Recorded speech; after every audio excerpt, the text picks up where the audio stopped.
Now let's dig into a couple things for 2024. First, I want to celebrate our huge victory from 2023, passing the marijuana odor bill.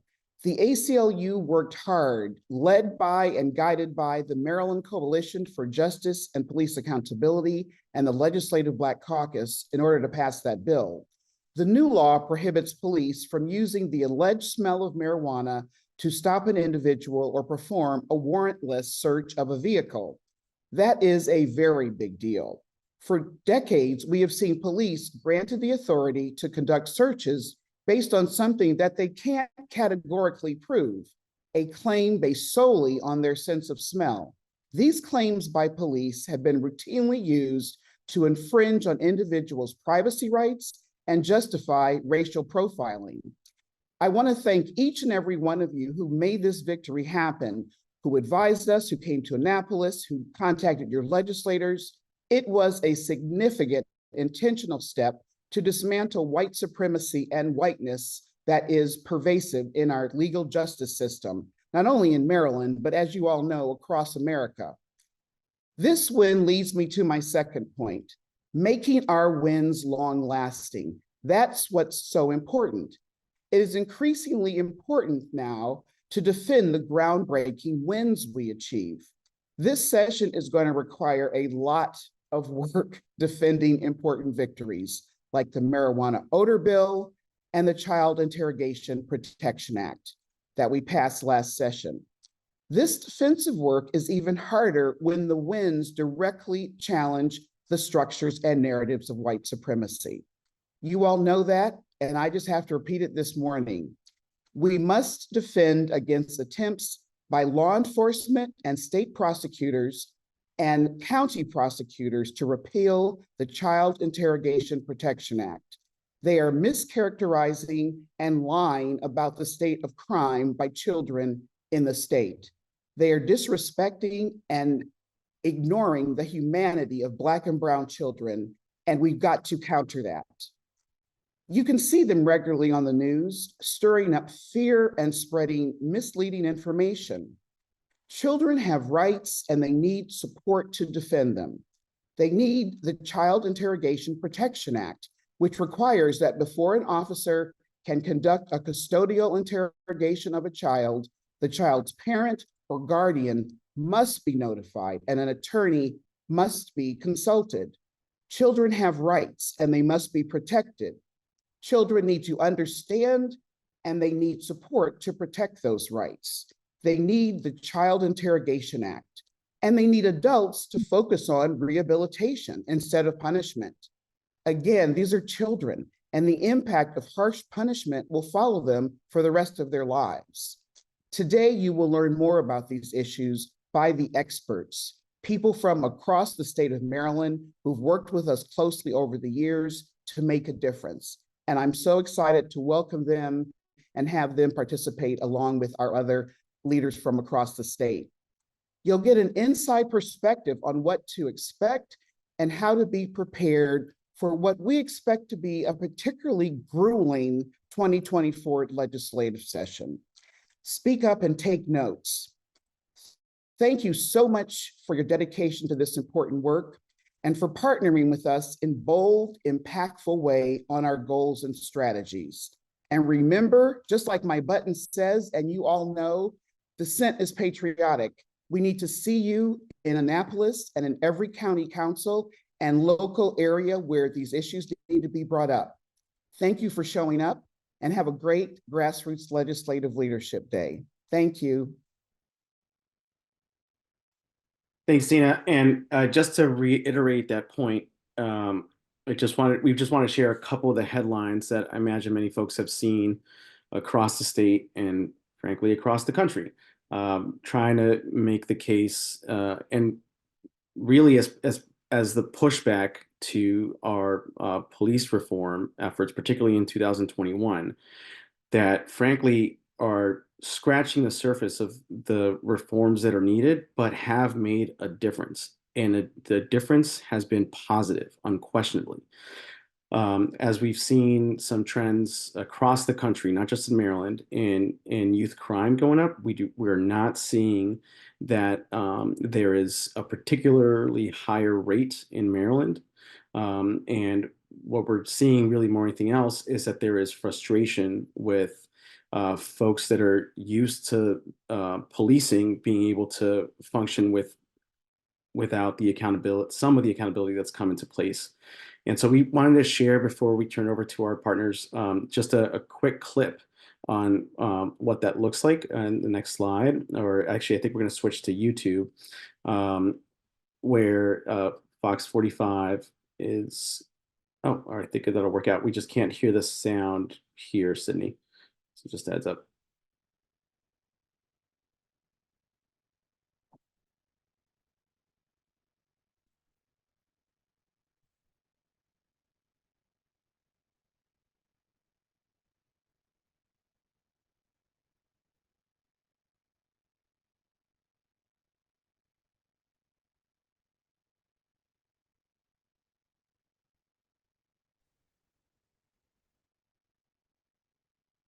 And you're on mute. You need to unmute on Zoom, Sydney. Hey, Sydney. No, no, no. You're good, Sydney. You're good. Just go back to where this says the share right there and hit share sound right at the bottom left-hand corner. There you go. Thank you.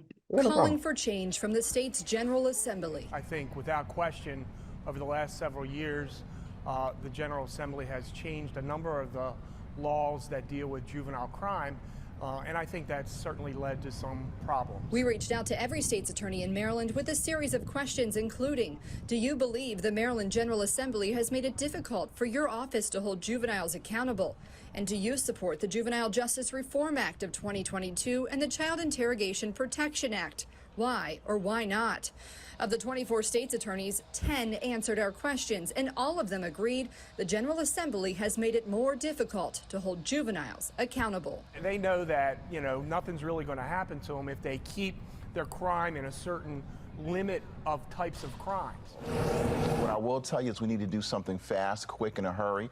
Juveniles understand that nothing will happen to them. Well, that's fine. Under the Juvenile Justice Reform Act passed last year, those 13 and under are limited to charges for crimes of violence, and a juvenile under 10 cannot be charged. The law also calls for 6 months probation for juveniles who commit adult misdemeanors and 1 year probation for juveniles who commit adult felonies. That may not be enough time to help them with the things that they need. If a juvenile has an illegal handgun, the longest that they can be on probation is 6 months. 6 months. What services can we give a kid in 6 months? Baltimore City State's Attorney Ivan Bates and Baltimore County State's Attorney Scott Schellenberger agreeing their hands are tied. Also weighing in Carroll County, State's Attorney Haven Shoemaker telling us he opposed both of those bills, saying in part both the quantity and severity of juvenile crime is escalating, not just in Maryland, but across the country. Juvenile criminal coddling is not the answer. Wycomico County State's Attorney Jamie Dyke says both pieces of legislation inhibit accountability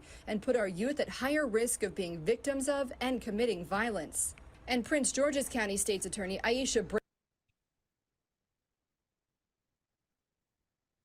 So anyway, just wanted to again remind us of just what the pushback is, and I think for the sake of time, Sydney, and also the fact that I can only listen to so much Fox 45, I think we'll just leave it there and go back to the slides.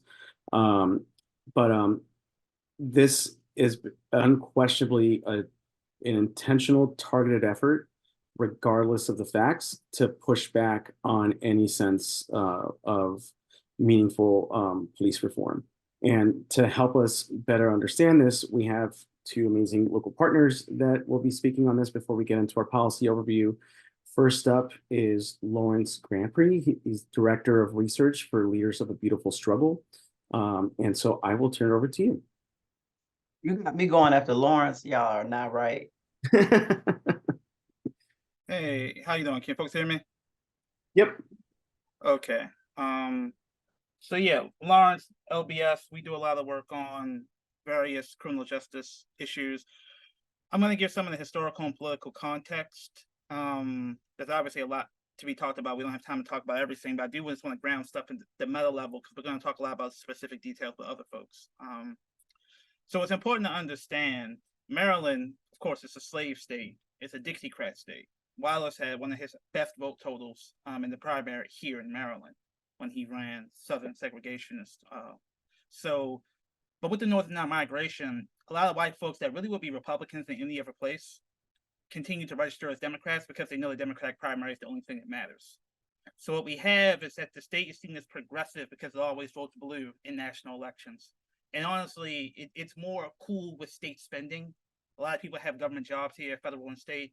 It's cool about things like gay rights and some of those hot button culture war issues. When it comes to criminal justice, the state is pretty conservative. One of the highest rates of Black incarceration and a pretty consistent drumbeat of political control by the prosecutors, by the state's attorneys in Annapolis until very recently. So just a brief historical overview from the early aughts to the early 2010s, Mike and Mike, Mike Miller and Mike Bush, the leaders of the Senate and the House respectively, ran those legislative bodies with an iron fist. They were very close with state's attorneys and general tough on crime advocates, and they just killed stuff behind closed doors.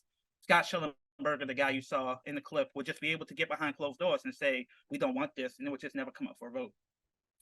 But over time, obviously they literally died, and things began to shift. So you began to see, things like the Justice Reinvestment Act begin to pass, but that was more consensual top-down criminal justice reform. They promised that when the people will be let out of jail, that money will be reinvested in the community.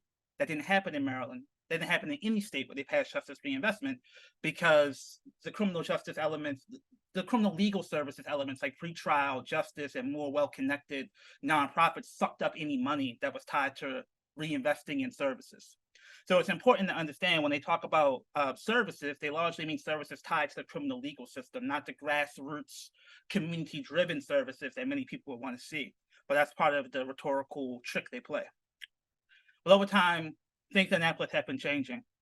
You can look to 2015, the Baltimore Uprising, 2016, police reform, 2017, bail reform. That was a huge fight where many of the mainstream civil rights organizations backed the bail bonds industry, and progressive advocates pushed back against them. Obviously, 2020 BLM, 2021 police reform, 2023 older and child interrogation. There's a feeling amongst the people who are used to being in charge of Annapolis, they have lost control. There's concern amongst many moderate Democrats that either are ambitious, that want to maybe run for national office, or in districts where they're afraid of getting primaried from the right, that they don't want to be so tied to what they see as radical criminal justice reform. And again, as Sergio said, there's a nationwide rise in gun violence, a nationwide rise in carjacking, car theft, a nationwide rise in youth violence. And so people are tying that to the victories of criminal justice advocates here in Maryland to say, we've been too dominated by a radical fringe, we have to tack back to the center, right? It's important to understand that political leadership is torn, though, because Maryland objectively has some of the worst youth laws in America. We automatically charge youth as adults. There are 2 lawsuits against youth incarceration facilities, both male and female, for decades of sexual violence that happened in these facilities. DJS has been pretty notoriously ineffective. So there's the leadership recognizes that and wants to reform that, but they also are afraid of being tagged with the soft on crime, this whole accountability versus justice versus leniency framework. And I think that that's important to deconstruct, right? So they always say accountability is synonymous with criminal penalties. But the reality is what they're calling for is usually mandatory minimums, usually massively long sentences.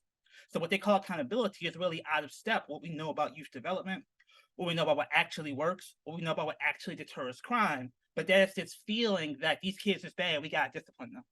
I liken it to the studies that show some doctors in terms of medical racism think Black people have tougher skin and they don't feel pain. So within that framework, the theory, which is unspoken and almost subconscious, is that these kids are so bad, we have to hit them with even harsher sentences than we would have to hit a normal human being, because they're so hardened, they can only respond to accelerated punishment. So this is kind of the unspoken subconscious racism that's driving a lot of the policy But also there is legitimate fear of public safety amongst certain people, especially if you're older, especially if you're a property owner. There's a lot of concern amongst some of those folks that there's no mechanism to help these young people develop. And as we've seen through writings of Locking Up Our Own, Black folks have always asked for funding and power to control our communities to do the services we want to do. And we want to be able to deploy public safety when needed for the small percentage of people who are a threat. They never give us the money, and more importantly, they never give us the control over the resources to actually invest in the people who we think could produce safety, but they always offer us the cops. So Black people in that desperation oftentimes lean into the cops because, like, well, if we get them off the street, if we get them locked up, then we can re-socialize them. Then we can perform our role as a community to get them back on track. It's important not to underestimate that as a persuasive, legitimate frame many people have. It's not a cover for that desire to hurt kids, as some people will say. It's a reflection of the desperation, and I would really say the violence of the nonprofit industrial complex, denying grassroots Black formations resources to do community work outside of stuff they control. That leads us to that policing option. So with that, just some more understanding of the political landscape, there's an attempt to not just but marginalize certain people as radicals and leftists.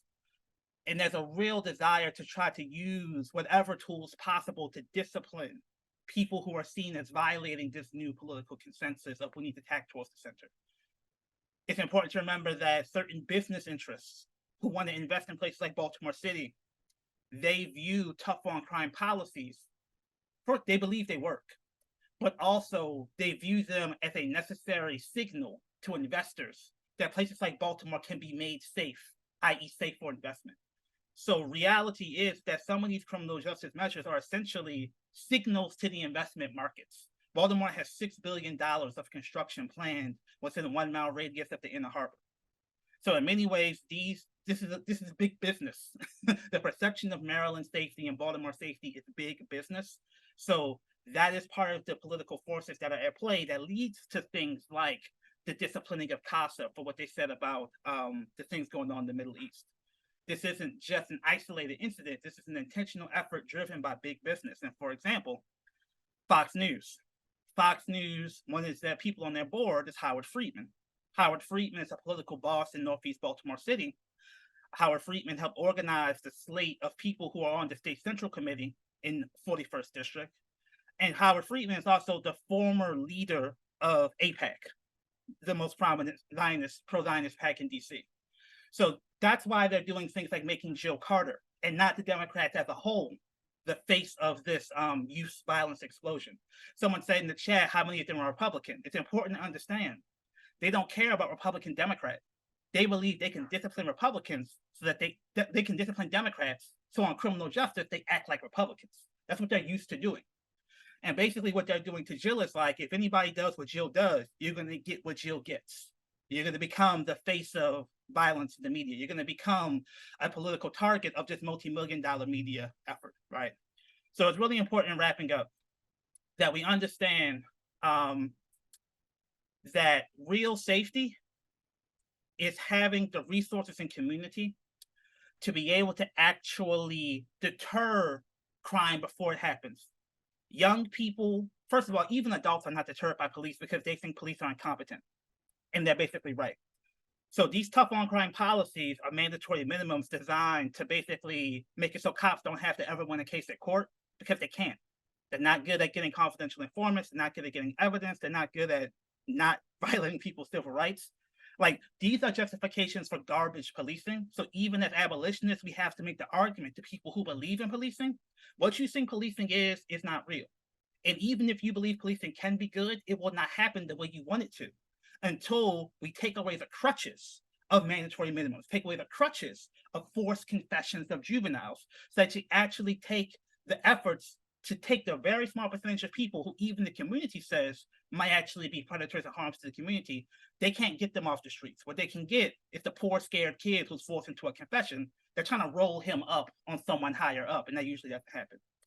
So this is the nuance we need to be able to communicate to people who are not in the choir, the reality of how public safety functions. It is the connections and community fostered in investing in grassroots organizations is what creates the context for deterrence, genuine alternatives, so that we take away the pool of people, young or old, who would be doing the types of things in communities that people see as dangerous.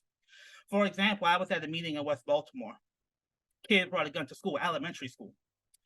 And no one said bring more cops, but you're not going to see that on Fox News. No one said more metal detectors, because what they said was, you know, we like the school, we got a good culture here. And in fact, it was that good culture that led people to feel safe enough to tell somebody at school the kid had a gun. And it was that good culture that let people know to have a relationship with the young people. They could see that kid was acting differently. So they went up on him and said it was wrong, and then he admitted he had a gun, right? Or they had a gun. It's important to understand well-meaning people who are concerned about the safety of their kids and grandkids will say things like, well, I don't want to lock them up forever, but let's get more metal detectors. Let's get more SROs, school resource officers. And that's exactly the thing that can shred that culture, campus climate that actually produced the safety in the first place. So we have to be hard-bodied, that it is genuine police accountability, first of all, holding them accountable to not do crappy policing, genuine investments in community that is a real deterrence and not just punishing people after the fact, right? And the last thing I'll say, it's important to not fall into the trap, because the state is suffering a potential budget shortage. They are going to do investments in services. But what they will say is, because we are facing a potential budget shortage, the services have to be evidence-based. They have to be vetted and proven to work, because we can't waste money. That is a tool used to discipline community demands for genuine bottom-up grassroots investments, which is the actual only thing that really works cohesively to do the types of fundamental change to people's views of the world, fundamental change to communities, and really be able to distribute resources in a way that invest in liberatory methodologies of human social services. So when you hear things like DGS can't do its work, we have to hold them accountable, they're basically just saying we need to discipline them into like a more punitive way of doing services as the condition of possibilities to get more money for quote unquote services for use. So it's important we don't fall into that trap. It's important we understand this is big business, and it's important that we don't ignore people's legitimate demands for safety, but put it in the context of our policies being the only road to achieve that. So with that, I will hand it over to Zakia. Thank you so much, Lawrence.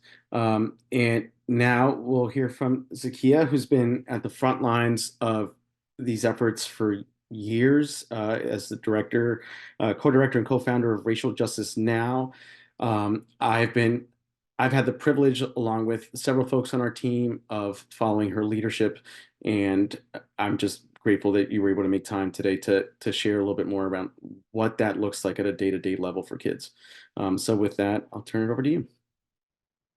Thank you, Sergio. I enjoy listening to Lawrence. I actually wanted him to keep going because I always learn a lot from Lawrence. I love his deep mind and the history that just comes out. I did not know that about George Wallace and the boat. Like I said, I always learn something from him. I'm glad to be here today to be able to talk about this very important issue. And this issue for me, really hits home in a very deeply personal way that I may or may not share. Protecting our kids and alternatives to incarceration, that has to be where we start. Black children are human, number one, and they deserve care. They deserve the necessary help, support, as any other child. Unfortunately, I have had a front seat to watch the differences in children and how they are treated by systems, particularly schools in our country. Children who do the same misbehavior, right? One child will get one set of discipline, and it goes into what Lawrence talks about. There are people, and it's really a eugenics argument. I love that he linked the medical industry, because saying Black people have tougher skin. I mean, eugenics we don't talk about it like as much today, but it's there. People still think like that. That junk science, people still believe in. There was a rise in the 1990s with it, with people like William Shockley and others, you know, who just flat out think that Black people are dumber, you know, we're ignorant, all kinds of things. And people really believe that. They even believe that about our children, that Black boys in particular, and our girls, well, when you look at discipline rates, they're really egregious for Black boys, especially preschool. Think about that. You can't even see a 3-year-old Black male child as a baby. I mean, it's really sick. What starts to happen with our children? I just ask people go on this journey with me, thinking about a Black male child who's having a horrific experience at 3 years old in a school. Think about how that shapes that child. Think about how later on you may see different things or different behaviors and not even think to put into context, this child has literally never had a good experience at a school. And I think that's something we don't talk about as much. We usually just look at those children from that deficit eugenics lens, where you think that they're born criminals, right? Or they're born, you know, adults. People will say shit like, excuse me, like, oh, but a 5-year-old, he knows what he's doing. He's 5. You wouldn't say that if he wasn't Black. You know what I mean? So, and that's what happened, you know, to a lot of children. It happens all the time. The data is pretty egregious. Our work in Ohio found that in the school year of 2014 to 2015, literally all the expulsions that happened in preschool in the state of Ohio, all of them. I know that that's probably like, that's a statistical anomaly. Well, I would say all the ones that were reported, maybe I should say that, to the Ohio Department of Education were Black boys. 100% of the expulsions that happened that were reported to the Ohio Department, the ODE, were Black boys. That's crazy. The fact that, again, you can't even see a 3-year-old as a baby, that you have adults who cannot handle a 3-year-old child. Something is wrong. And so I'm situating that experience so that you understand what happens later in life. A lot of times when we're running into these young people who are getting in trouble, who you know, are showing up in the data and like, well, you know, there is a disparity. Well, hell, there's been a disparity since he was 3 years old. A lot of times we're not putting these things into context. And that's what I'm here to argue. Even right now, with the rise in carjackings, I just want y'all to know, I live in the DMV, so our news is just as crazy. Like, so I get it. Fox 45, I saw that clip. Our news is terrible. And the way that they're reporting on, you know, what's happening with young people is egregious. There's not context being included in the reporting. And let me just share what I mean by that from a personal experience, both as a parent and as an organizer, an activist and leader in Montgomery County. There are challenges, I will tell you that, particularly in our high schools. Number one, MCPS, like every other school district, opened back up after COVID like nothing happened. These schools opened back up like nothing happened. Like these kids didn't just come out of living through a pandemic. These people didn't have nothing in place. And it was organizations like Racial Justice Now and Jews United for Justice and YPP and others saying, wait, increase funding for our wellness centers. Let's make sure each high school has a wellness center. Young people are reporting higher rates. They're reporting themselves. The kids are literally begging for help. I implore any of you right now to go back and watch school board meeting minutes. on the website of MCPS. And literally the entire year of 2021, 2022, you will see students at each business board meeting in the public comment section begging for mental health supports. Even after the shooting that happened at one of our schools, the kids didn't come and say, oh, we want the cops back, please hurry, bring the SROs. Not one kid. And this was across race. This was across class. This was across the county. The county is huge. So there's different pockets and different types of people who live in different areas of the county. Even in the W schools, which are like the private schools in MCPS. So that's inequality right there, right? Kids were coming from those schools, not asking for SROs, asking for mental health supports and an expansion of care. The kids know they need help. They're asking for care for their peers, the ones who are exhibiting unsafe behavior. But what the school district did was turn around and guess what? They brought the police back in a more visible way. Racial Justice Now led the county and other organizations in removing SROs in MCPS for 9 months. After the shooting, as you all know, that's the first thing they do is bring the cops back. This year, unfortunately, there has been in the high school that my son attends, there was a stabbing 2 weeks ago.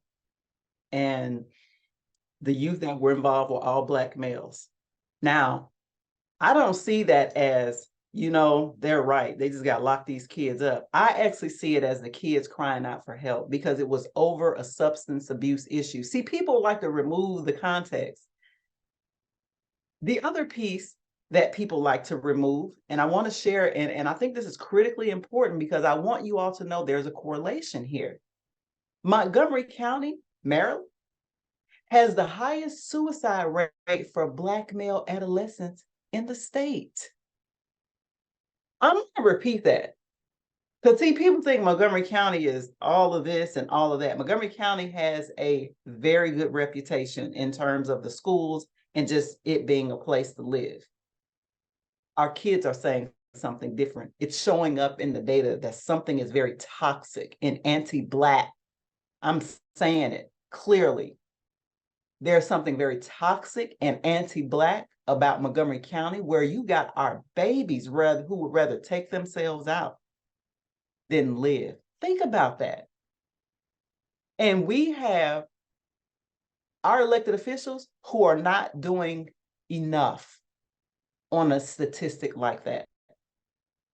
They're not doing enough because number one, they don't see acting out from Black males as a cry for help, but it is because there's also that substance abuse issue that's coming up. And listen, this is coming directly from our membership. I'm not talking about stuff that's just showing up in the news. There's a lot that doesn't actually show up in the news. I'm here to tell you guys. There's a lot that does not show up in the news. We have our ear to the streets because we organize a group of young Black boys and other boys of color in East County, in Montgomery County. East County is a euphemism for Black and brown, just so everybody knows. If you know, people on here are probably from Montgomery County, they know that, especially now. Springbrook, Paint Branch, Blake, those schools are almost 100% Black and brown. There are very few white kids in those schools. It was not like that according to people that I know 20, 25 years ago.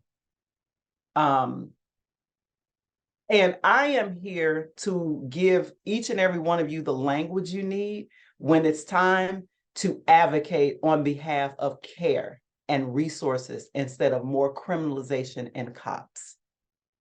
Because there is a correlation. Some of you on here are, you know, professionals in the mental health industry. Some of you are no professionals in the mental health and care industry. We know that suicide and higher incidence of crime is an inverse of the same thing. There's some help. There's some crying out for support. But the only support, similar to what Lauren said, they'll give Black people cops, right? The only support they got for a Black male who is in crisis is a cage. That's the support that they got for these Black boys who are acting out, who need help. See their humanity. They are kids. They don't have all of the language for what they're feeling and what they're going through. Hell, we didn't have the language. None of us have lived through a pandemic before. All of us experienced that together. And so we expect the kids just to be all right. And you're going to open schools and not have care and support ready for them. So what we're seeing happening in our schools right now, there is a crisis. Yes, there is. We're not going to sit up here and act like there isn't. There is. We're hearing it from our own base. These kids are in trouble. But the problem is that you don't have people in county leadership, and you don't have people right now in Annapolis, or if there are, they're very few and far in between, folks like Jill and others, and Gabe and a few others, who really are pushing back and saying, no, we need to have a care approach, especially when it comes to our children. We are not hardening schools. We're not going to harden communities, and we're not going to give another dime to the cops. We need to invest this money into the community grassroots. I can't advocate enough for grassroots programming. Listen, let me tell you all, Black people know how to deal with Black people, okay? We do. We've only been Black all our lives. Okay? Like we know if we had the resources to do and to really scale the programs that we're doing right now on a very small scale, it's not having the impact that it could have. You would literally see a reduction in all of these things almost overnight if folks had the resources that we really deserve to scale up the things that we know works for our children. We know that culture and community building and rites of passage works for Black children. There's so much research out there on that. Black scholars have been advocating for this shit for 40 years. They've done the research. But the funding oftentimes does not come because, again, we're Black-led organizations and we have what's called a nonprofit industrial complex. It's mostly white-led who take up a bunch of the resources. So in closing, I want to just ask each and every one of us on this call, clearly you guys care deeply about this issue because you're up on a Saturday morning with us right now. I need each and every one of you all on this call and in your communities, wherever you live in Maryland, join this fight with the ACLU of Maryland, Leaders of a Beautiful Struggle, Racial Justice Now, and others to defend the small reforms that we have been able to push through in Annapolis for our children. That it's literally life-saving, literally going to change and save the lives of many Black and brown children in the state of Maryland. And they deserve that. They deserve the actual care that they need to deal with coming out of a pandemic and other things that's happening. One other thing I want to share that I did learn, and again, this is from a personal experience, because I think many of you know that I have children and I have a son. My son is 16 years old. And he's certainly, you know, a kid who is experiencing his own challenges like other children and comes from a family with resources. However, even for children like my son, who does come from a family who has resources that can provide help and support for him, even children like that, a lot of times they deal with, I want to say maybe imposter syndrome sometimes, and they feel like, you know, if their friends don't have access to things, then they shouldn't have access to things. There's some kind of camaraderie with our kids sometimes that they want to be like their peers. And you know, folks who understand childhood development, y'all know what that means. Y'all know what I'm talking about when it comes to that. But the other piece that I've learned is that, you know, from actual MCPD, quite honestly, the Montgomery County Police Department, I learned that there's a crisis right now in the county in terms of runaways of young people. Again, that's another cry for help. And there is an issue with synthetic marijuana. So these are contextual issues that we're not talking about that is directly related to the things that we're seeing on the news. I had an officer literally tell me verbatim that whatever the new synthetic weed is that's out there, that's not K2, and don't get me started. Listen, I don't know all of them, okay? I'm just not versed in it. I'm trying to get versed in it because I have a teenager. But she literally said, it's making the kids crazy. So if you got the police know it, then to me, what immediately came to mind is, where is our public health response to this then?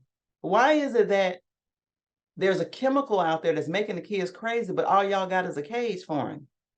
Where is the public health response then? If the police themselves know that there's some chemicals out there that, quote, making the kids crazy. So I just want to leave all of that with you guys for you all to really think about I want you to think about everything that Lawrence and I just said and view the news through that lens. This is a cry for help. And that's where we need to be in terms of our young people. Instead of locking them up, throwing away the key, wasting tax dollars at DJS, let's give them community-led approaches and sustainability to help them get past this rough patch that a lot of our kids are currently experiencing. I thank you all for your time. We thank you for your wisdom and leadership. Same for Lawrence. I feel like we all just need a second to just take in all that was shared here. It's not something to quickly move past.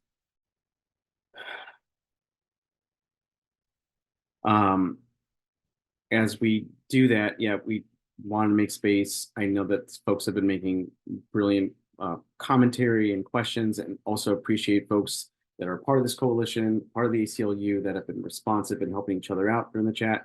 But we did want to make space if there are any specific questions that we wanted to ask Lawrence or Zakiya before we move in to our policy team, talking about how we make sure that we hold this line and then some.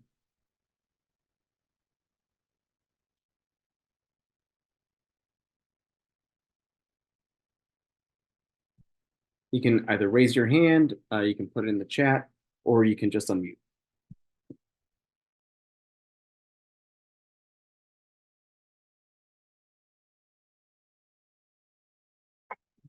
Good morning. My name is Ronald Bethay, and I'm president of the National Association of Blacks in Solar, and I'm a Prince George's County resident, former school teacher, high school coach. My mother was a teacher.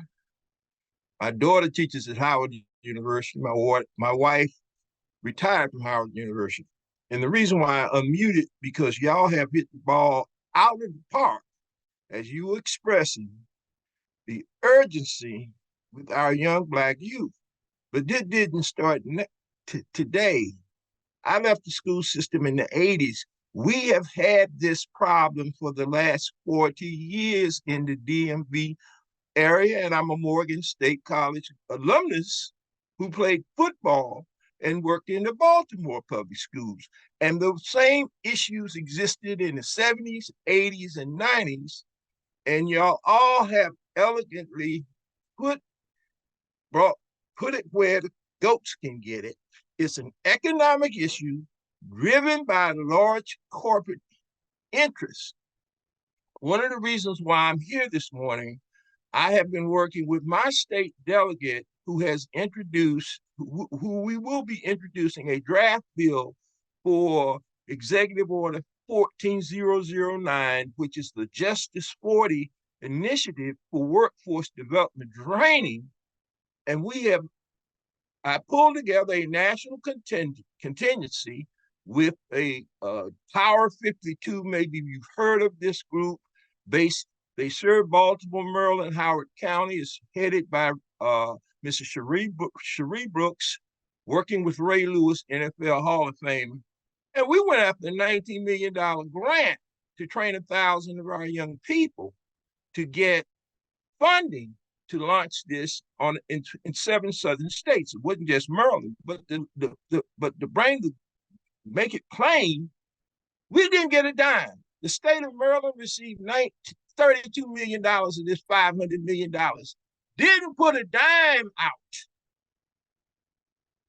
Not one dime for Mrs. Brooks's organization. So I had a conversation with her to let her know that we are demanding that 40% of all of this funding from that Inflation Reduction Act that are already in the state coffers be targeted for those nonprofits and 501c3 organizations that's doing the work on the ground to support our Black-led nonprofits that are out here with boots on the ground. And until we can address that funding piece, because we can talk till the cows come home. A young man told me a long time ago, he said, Coach Bethea, if it don't make money and it don't make sense, and this is our best and our brightest, because our best athletes and entertainment, whatever, come from our poorest communities. So thank you for what y'all doing. And I just wanted to know, I will send a draft of the bill out to y'all for your suggestions and recommendations. I want to thank you for the work y'all are doing. We want to thank you for the work that you've been doing for decades, Mr. Bethea. And if you see in the chat, our policy director shared her email address to be able to review that bill and share comments as well. So thank you. Real quick, Jeff, I know we got other questions, but thank you, Ronald. I want to personally say I'd like to follow up with you, because some of the things we're working on in Baltimore is exactly what you said, trying to get some of the IRA and J40 money to Black-led organizations. But also, I want you to consider potentially joining the Prince George's County Community Restoration Committee. So the money from cannabis legalization, the tax revenue, is in a pot that the Prince George's City Council is going to appoint people to a reparations committee for reparations for the war on drugs. And they're going to control where the tax revenue PG gets from the cannabis reparations fund goes into the community. And we're actually looking for people in PG with your perspective to join that commission, which has like legitimate funding attached to it. So I'd like to get your email and follow up with you. Well, let me give you that real quick. It's info@positivechangepc.com. I'll put it in the chat. Our website is the same, and we have tons of apprenticeships and things under our news blog for our young people. So if people will go to the website, positivechangepc.com, click on our news and events tab, and we have built a 6-year database of this information from all 6 federal agencies with these opportunities. I'm gonna follow up with you. Thank you.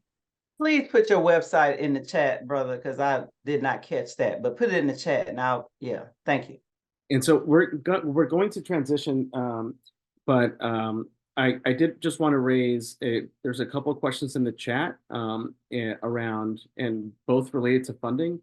If we could discuss more, just like what I think for that second one that Anna Rubin is asking, I might, just because it's ACLU specific, maybe that's something that could be included within the policy team presentation.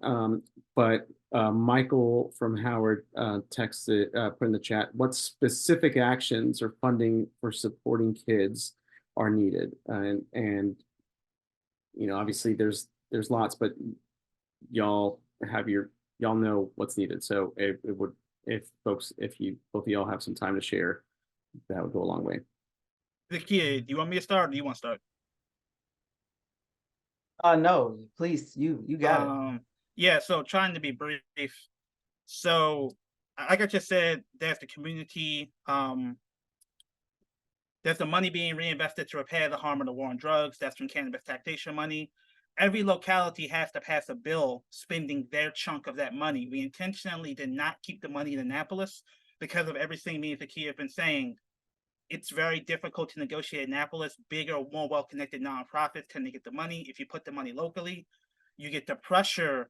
Whoever is controlled locally, they just get elected by fewer votes. It's not some belief that they're better inherently, morally, or intellectually. It's just giving the community space for power to manifest itself. It looks like, you know, there's going to be some money there. I can't go into details, but if you're in PG, ask your county council person, who are they appointing to that commission? And do they reflect the perspective of reparations being the community choosing for itself how to repair the harm of what's been done to it? If you're in Montgomery County or Baltimore County, please talk to us. My email is lawrence@lbsbaltimore.com. You all need to pass a bill deciding what you want to do with your chunk of the money. So that's one thing. Second thing, DJS, last thing I'll say. Department of Juvenile Services has been pretty notoriously difficult to work with over the past 3 years for a lot of reasons. We got a new sort of well-respected guy in named Vincent Schiraldi, who's interested in progressive reform and change for DJS. So there, he's working with more grassroots people. He has a perspective that is challenging orthodoxy around parole and probation, trying to make it less punitive, less focused on gotcha violations, and more restorative. So DJS is going to need support to get the funding.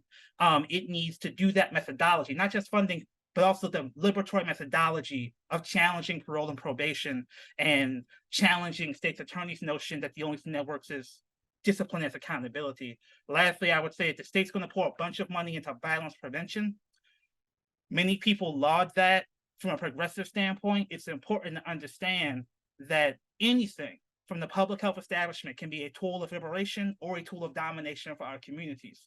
So just because it says violence prevention does not mean they have a liberatory methodology, does not mean that they are empowering people at the grassroots level.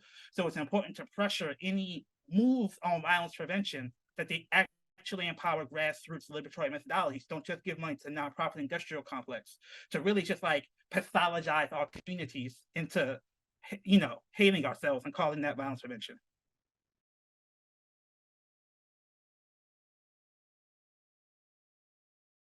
Zakia, anything else you want to add before we transition? No, I think actually Lawrence covered it all. I was going to encourage people to about the local marijuana commission. I know that we are working on that in Montgomery County. The bill will likely be introduced next week from Kristen Mink, who represents District 5, which is my district where I live in Montgomery County, and also Will Jawando, who is county counsel at large. And we've actually been working with directly with Yannette from ACLU of Maryland and Davon from Leaders of a Beautiful Struggle to ensure that our bill reflects the spirit of what was passed at the state level.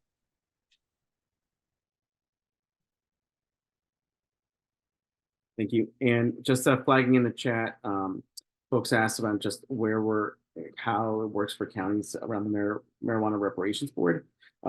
Yannette put a link to a toolkit that gives a general overview. And once again, we would thank Leaders of a Beautiful Struggle for actually helping with taking the lead on creating that toolkit and overview.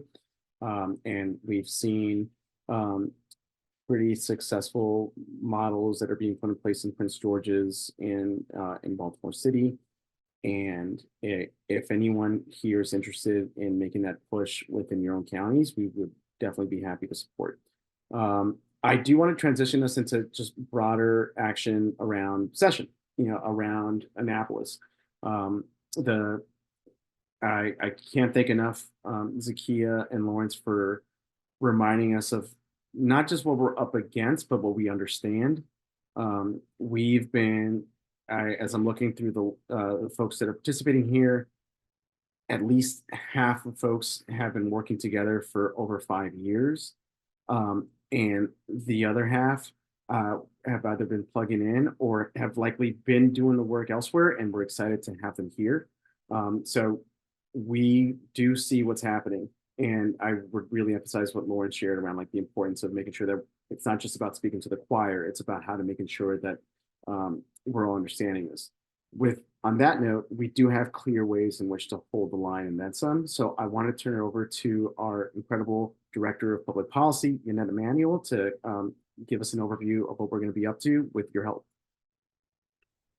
Good morning, everyone. And as it was just mentioned, my name is Yannette Emanuel, and I'm the Public Policy Director for the ACLU of Maryland. And thank you all again for being here this morning. And before we get started on our 2024 legislative priorities, I just wanted to echo what Dana shared earlier about the passage of the odor bill and just how much of a victory that was. And it couldn't have been, we couldn't have gotten that done without all of your support, and really just want to emphasize that what it took to get that passed was really operating and advocating for this bill from a position of power and demanding the legislature recognize Black people's humanity. And that is what helped get us across the line. And this theory of change is clearly working. We want to continue it, and just want to emphasize just how critical that was. And the bill passed just 4 minutes before sine die, but we couldn't have gotten it that far only after 2 years of advocating on this bill without all of you, and really centering that around the messaging around recognizing Black people's humanity.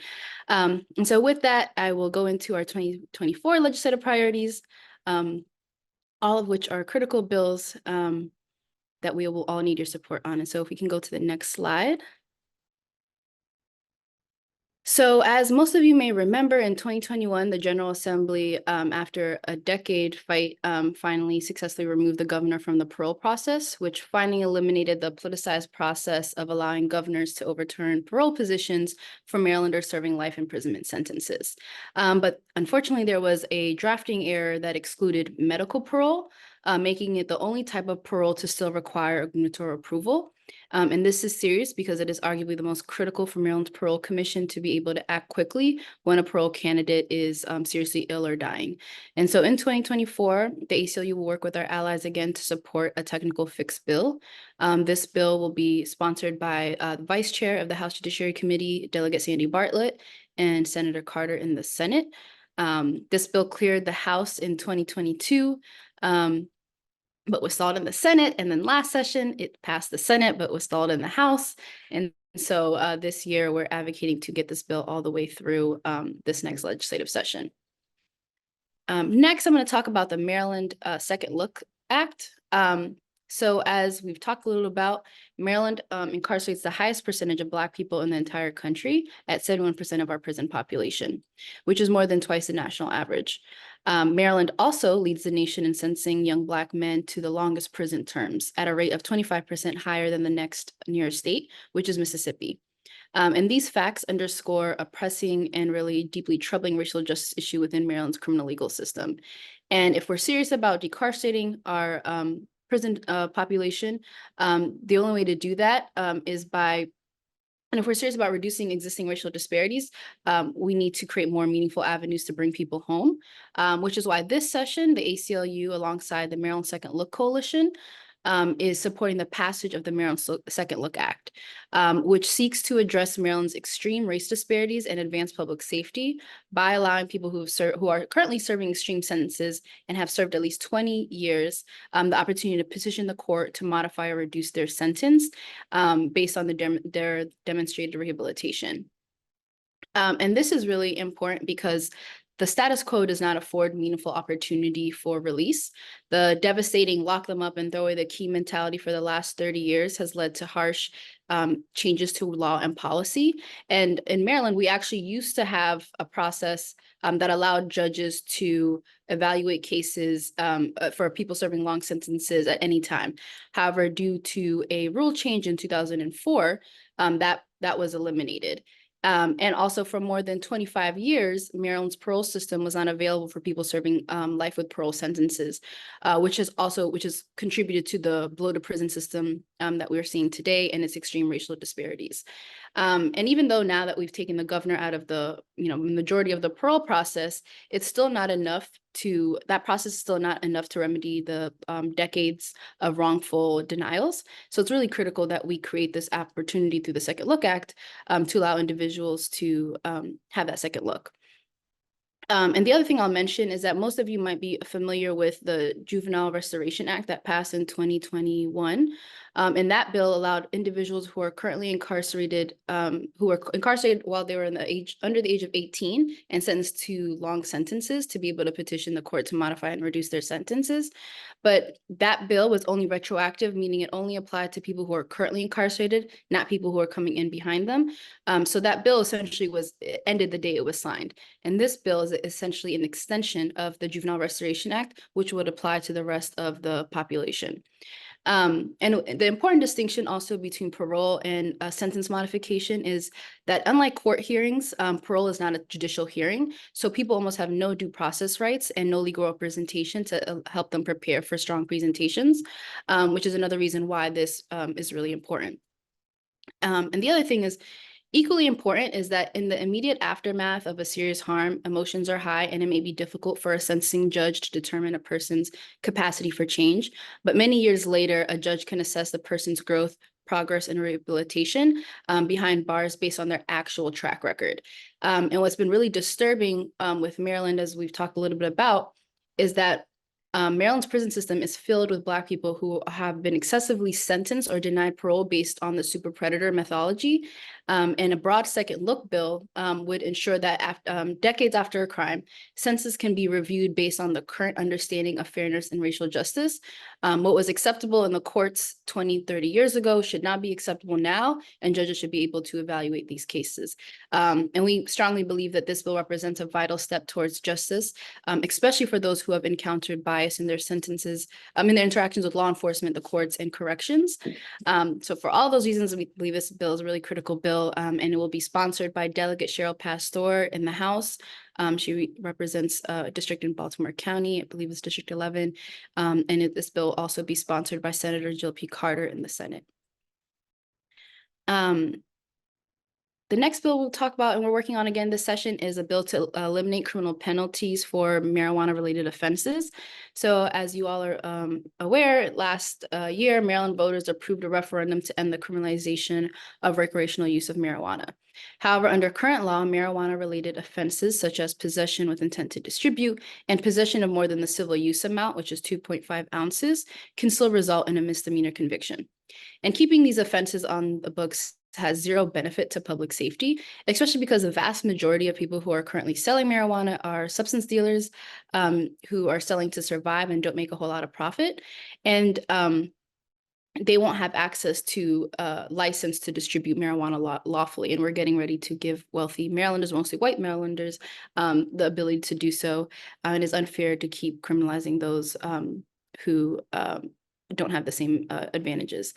And more importantly, having these criminal penalties on the books will continue to perpetuate a troubling pattern of disproportionate arrest by police targeting Black and brown people. And with higher conviction rates, Black and brown people will bear the brunt of the collateral consequences stemming from misdemeanor convictions, which include hindering a person's access to employment, stable housing, and a range of public benefits, and can also bar people from residing in certain homes and exclude people from who are low income from utility payment plans and food stamps.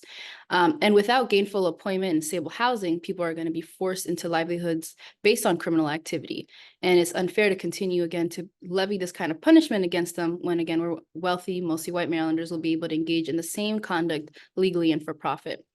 Which is why this session, we're reintroducing a bill this again and working with Leaders of Beautiful Struggle to pass a bill that will not only address past harms, but also prevent future disparities by limiting these criminal penalties and instead designating possession of more than civil use amount or possession with intent to distribute as civil offenses subject to citations and civil fines rather than imprisonment. Can we go to the next slide? And I will pass it over to my colleague, Greg. Good morning, all. My name is Gregory Brown. I'm policy counsel at the ACLU of Maryland, and I'm specifically working on passing the Maryland State Voting Rights Act. Although Maryland has made significant strides to improve access to voting over time, many voting rights abuses and discriminatory structures persist. Legal tools and resources to investigate and prosecute them have been unavailable or too costly. And this is in part because of judicial decisions over the last 30 years have chipped away at protections under the Federal Voting Rights Act. So this session, we will be working with our allies to introduce and pass a Maryland Voting Rights Act.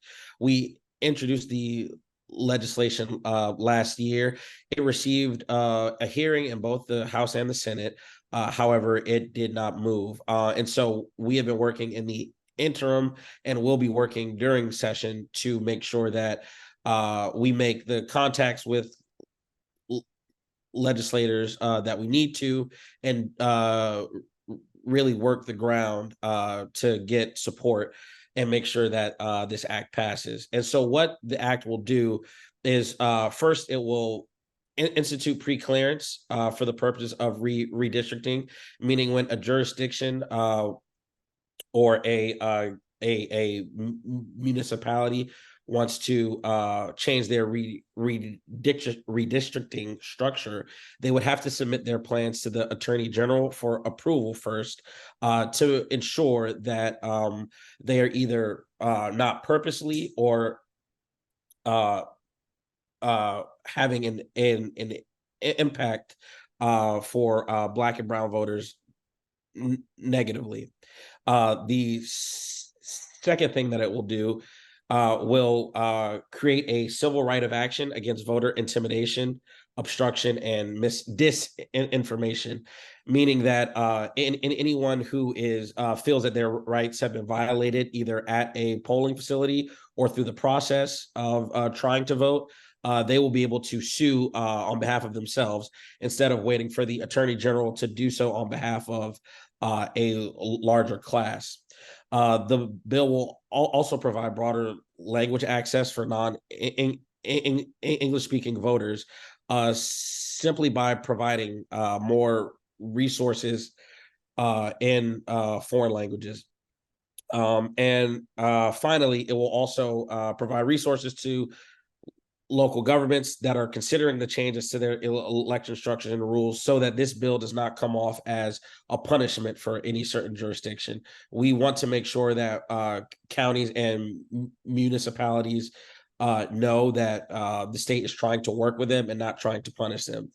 And overall, the large crux of this bill is not that we are trying to say that Maryland is has some terrible record with minority voting rights. We know that Maryland has done a lot to advance the progressive platform of Black and brown voters. However, this is more so a representative government issue, meaning that, there is not, some big white guy that's standing in the way of, Black people that are trying to vote. More so, it is us as advocates making sure that we are holding our politicians accountable for providing the freest and fairest form of voting and methods of election. And so with that, if there are any questions, please feel free to reach out to me. I will pass it back to Yannette. Thank you so much. So in 2021, the Maryland General Assembly passed the Maryland Police Accountability Act of 2021, which directed all of Maryland's 23 counties and Baltimore City to form new community police oversight bodies called police accountability boards. And the purpose of these boards is to provide external oversight of the internal police disciplinary process, and ultimately the goal is to have community control of the entire police disciplinary process, and this is the first step to that. However, a large part of and just to go back a second, the police accountability boards are charged with appointing members to the administrative charging committee and a member to the trial board, and they are charged with reviewing the outcomes of disciplinary matters considered by the administrative charging committee. They're also, and the administrative charging committees are charged with actually reviewing the findings from the law enforcement agencies' investigations of misconduct complaints from the public and deciding whether or not to administratively charge an officer. So this took the charging necessarily away from the chiefs and put it in the hands of a more community-led board. However, and then the chief is the one who ultimately can decide the discipline, but they can't deviate below what the charging committee recommends. However, despite this process, these boards, because despite strong community support and along with research and best practices showing that independent investigatory powers are critical for community oversight boards, none of these boards across the state currently have that authority right now.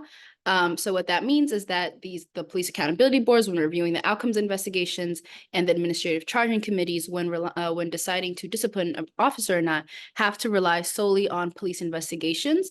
And that's a huge problem because it's still the police policing themselves. And the main problem, the main reason why jurisdictions where there is some political will to give these boards powers, the reason they do not currently have these powers is because on the local level, we've dealt with, there's a lot of unclarity about whether or not the state law explicitly allows these boards to have these powers or not, or allows these local governing bodies to have the power to give these boards these powers or not. And as a result of this, it being unclear, the Fraternal Order of Police in jurisdictions where we've been organizing to give these boards these powers has been pushing back and threatening these jurisdictions with lawsuits. And so what we are trying to do this session is pass a bill that makes it very clear in state law that local jurisdictions, like for example, Prince George's County, if they wish, can give these boards independent investigatory power. So we're not dealing with legal analysis and can actually just go ahead and get to the crux of the debate, which is, should these boards have these powers? And we believe that they do. But because of this unclarity in the law, we haven't actually been able to have those debates and have been stuck on whether or not the local jurisdictions have the authority to do this or not. And that is why we are going in with a bill this session to make that clear, so that when we go back to the counties and try to give these boards these independent investor powers, we can go ahead and do that. And so that's what essentially this bill does. And this bill will be introduced by Delegate Malcolm Ruff and Senator Carter in the Senate. You can go to the next slide. And I'll pass it over to Frank. Hi, good morning, everyone. This year, we're also going to defend against attempts to repeal children's rights in the legal justice system. We heard some of this about this from Dana earlier, and other speakers touched on this. So in 2002, the Maryland General Assembly passed the Child Interrogation Protection Act. The law requires that before a police officer can conduct a custodial interrogation of a child, their parent or guardian must be notified. An attorney must be consulted. This is crucial because studies clearly show that children waive their Miranda rights at a rate of 90% and make false confessions at a higher rate than adults. The purpose of the law is to protect children from being coerced into giving false confessions by ensuring that they receive an age and developmentally appropriate explanation of their Miranda rights. And the Office of the Public Defender has a hotline 24/7 where law enforcement can call and children can speak directly with an attorney at any time during the day or night. Law enforcement and prosecutors have consistently opposed this law. They have mischaracterized the state of crime by children in Maryland and have called for the rollback of SEPA and other important reforms designed to protect children's due process rights. During the 2024 legislative session, we will defend against these attacks and any attempts to repeal or water down the law. And just as more context on this, these laws were passed in 2022, but they had been in development for a long time, right? There was a state commission on juvenile issues, and these laws are based on evidence-based practice, brain science of youth. And, a lot of work went into this, and we don't want to see a knee-jerk reaction and, these laws being undermined,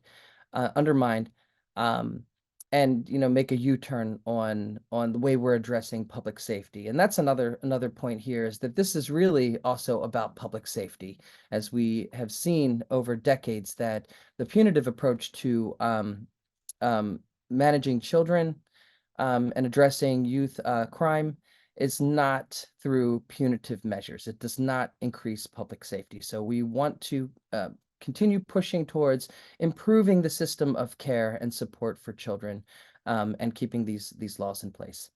Thank you.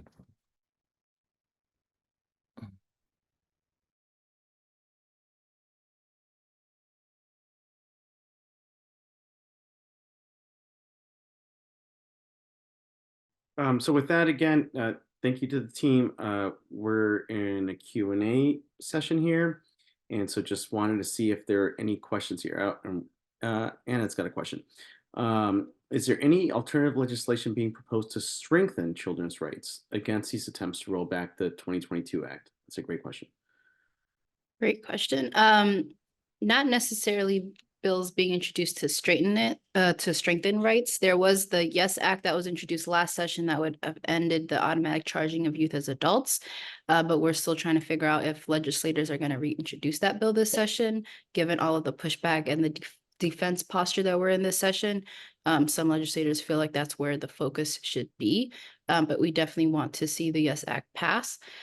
We are also trying to explore alternatives to there is going to be this crime package that's introduced this session, and we are trying to figure out what the counter to that could be, which we believe should be more in investing in community programs that work, as Zakia talked a lot about. So those are one of the things that we're looking at to counter the tough on crime bills that are coming this session, but it's not necessarily specifically strengthening children's rights. We're in the defense posture about that. And to your earlier comment or question about DJS, I haven't received or seen any specific request from them for more funding this year, but that's a discussion that we want to hear more about. I will name that DJS has been trying to partner with more community led organizations, like they're contracting right now with We Are Us, if you're familiar with them. They do great work and are community led and actually employ folks who have been formerly incarcerated to do that violence interruption work.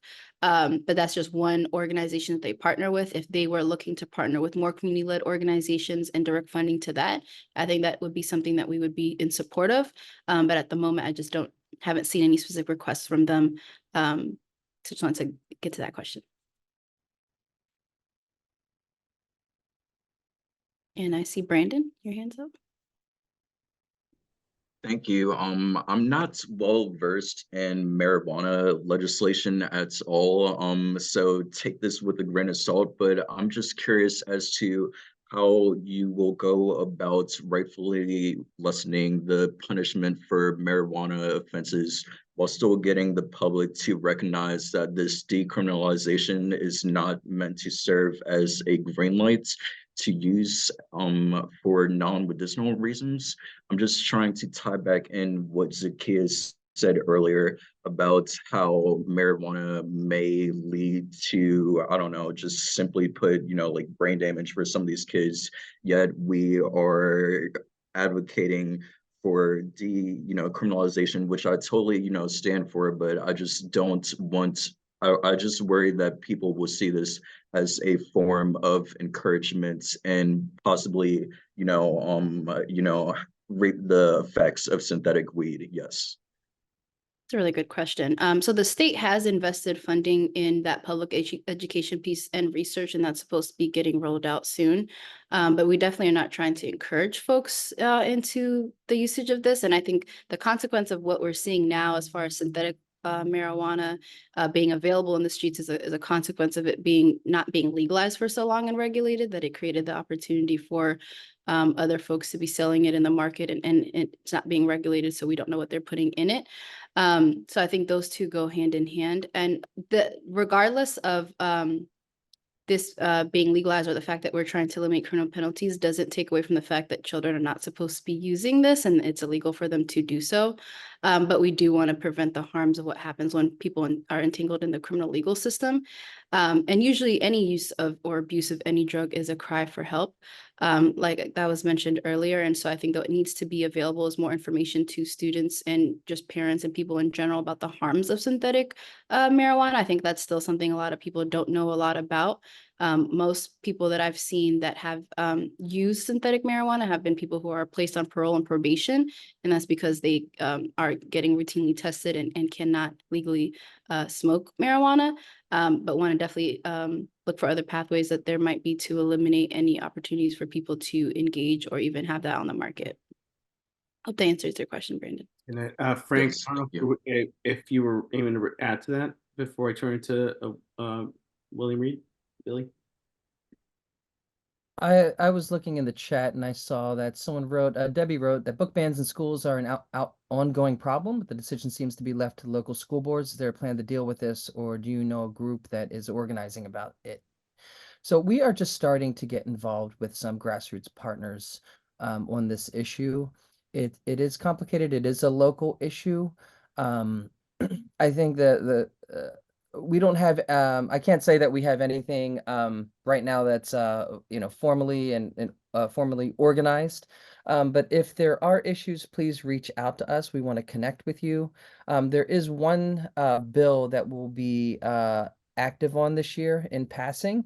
It's not going to be a major priority, and we can't dedicate a lot of resources because of the public safety issues that we're dealing with.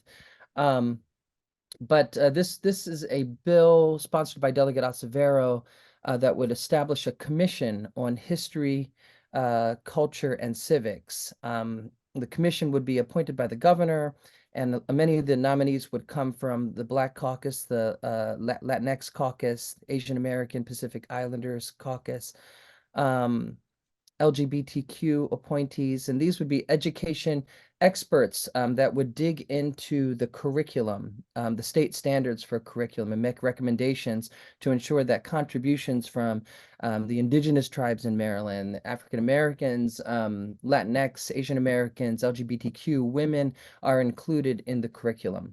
It wouldn't change curriculum. It would just, the commission would make recommendations for the State Board of Education to deliberate upon and to hopefully adopt. So if you're interested in that, I'm going to put my name in the chat, and we'll be working with our grassroots partners and a new coalition called the Anti-Racism for Maryland Schools coalition to push that bill. Thank you. Billy and then Richard. Yeah, I just wanted to get clarification.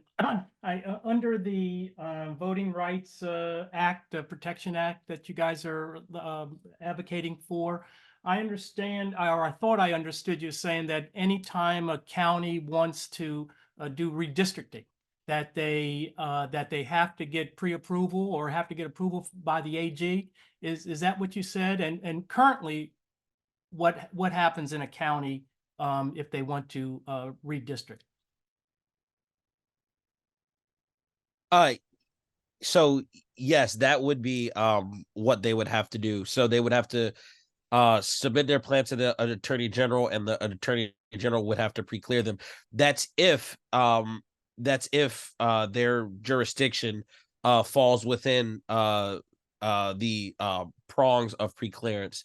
And so what that means is that if a jurisdiction has a history of discrimination, not just specifically within voting, but there are other factors that the attorney general can take into consideration, and those factors have to deal with any previous civil rights violation by the jurisdiction, as well as crime data, not crime data, as well as police data, the prison population, or excuse me, not the prison population, but the population of people who have been discriminated against, any reports in that jurisdiction by police officers during traffic stops or things of that nature. So if a jurisdiction falls within that prong, then they would have to be under pre-clearance. So it wouldn't be all it just wouldn't be all jurisdictions. How many counties currently fall under, if you know, fall under that? So we are actually putting data together to try and get that definitive answer. Right now, for the data that we have, there would be, I believe, 4 counties that would already fall under that. The majority being on the Eastern Shore. Right.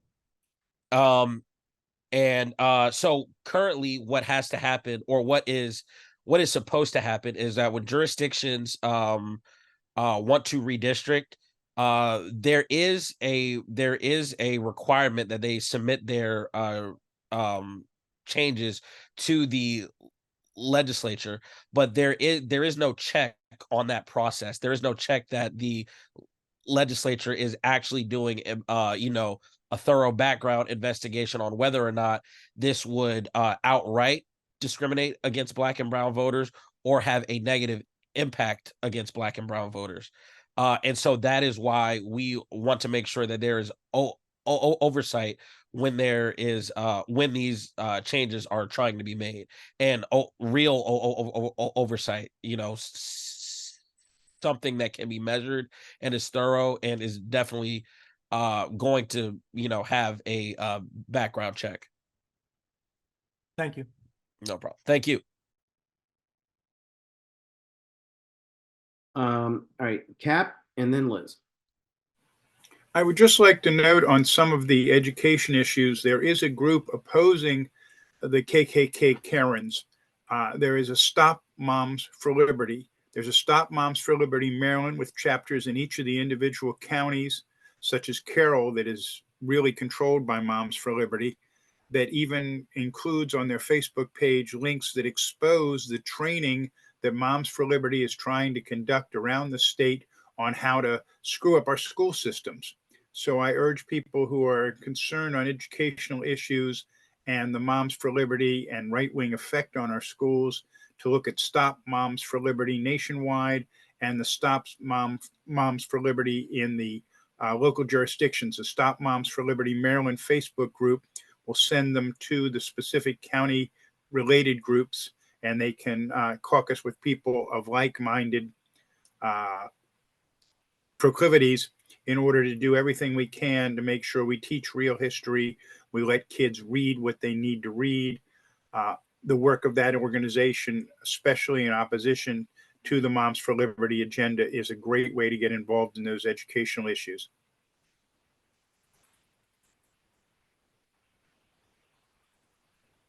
Thanks, Richard. I will definitely look into that organization and reach out to them. Appreciate that. Thank you. You're welcome. Liz? Hey, am I unmuted? Yep, here. Okay, great. Hey, I'm Liz Hammond. Thanks, everybody.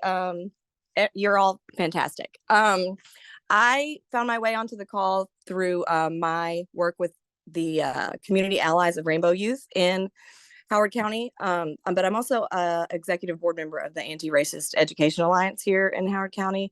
And we had the pleasure of having Zakiya speak at one of our events recently.